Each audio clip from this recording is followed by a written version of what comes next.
Hey, Nelson, alcoholic addict. It's not my real name. It's my pen name that I use here for my newsletter. Stop me if you've heard this before from inside your own head, perhaps. But yesterday I did a bunch of stuff with my family, and so I pushed off some work things and some other personal obligations. And I started to, the emails and messages and errands, they started to pile up around me.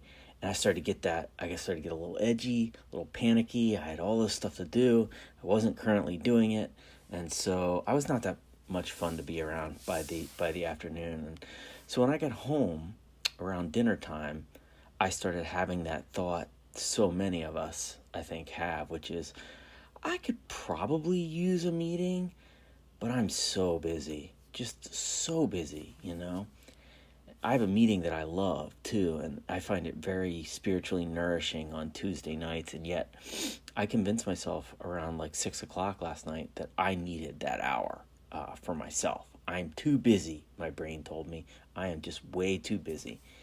And that's the part that I bet so many people can probably identify with. It's a legitimate thought some days. Like, I'm not going to sit here and tell everybody that there aren't moments in a busy, sober life where you have to skip a meeting on Tuesday and try to get to one on Wednesday. Maybe your kid has something. Maybe you do have a work obligation.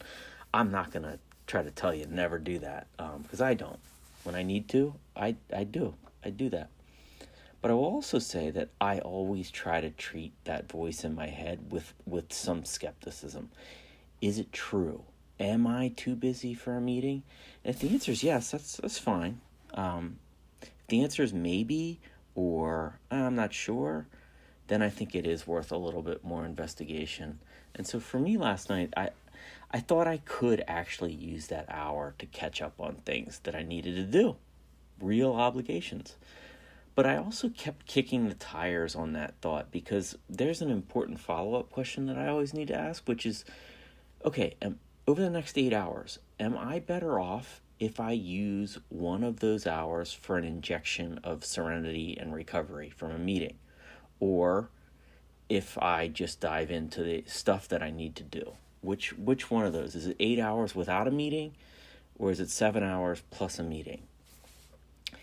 In my experience, taking that hour breather to reach for some peace and sobriety often makes the other 7 hours more productive than just 8 hours of plowing ahead.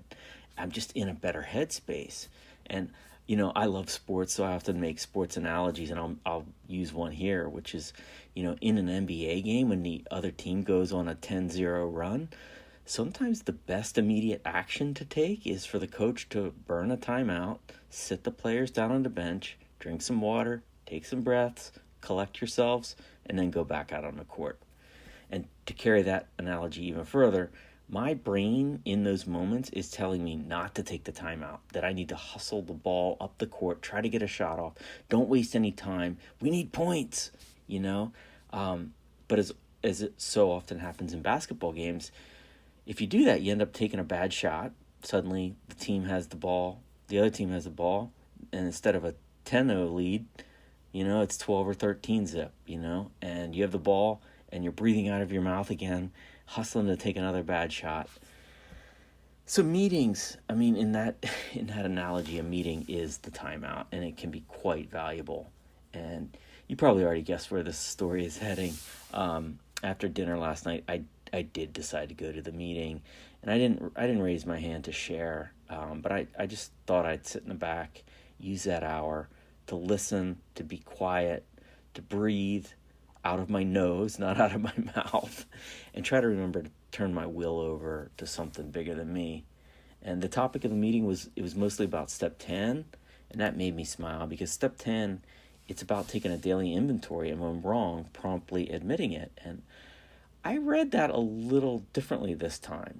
I always associate when we were wrong, promptly admitted it. I always associate that part to mistakes that I made earlier in the day that I need to consider making amends for. But when I contemplated it last night, I interpreted it as me taking my inventory at 7 o'clock and realizing, oh my goodness, I'm headed for a bunch of mistakes. I'm headed for a bunch of stuff that I'm going to need to make amends for. And I promptly admitted it to myself. And the corrective action in this instance was to get to a meeting. And so I did. And it really helped. I went home, not perfectly calm and peaceful, but I'd say 50% more calm and peaceful. And I think I actually ended up catching up on everything that I needed to, despite losing that hour. I'm using air quotes around the word losing, because the truth is I didn't lose anything. Except, of course, I did lose the I'm too busy. That thought went away. I'm sure it'll come back tomorrow, though. So thanks for letting me share.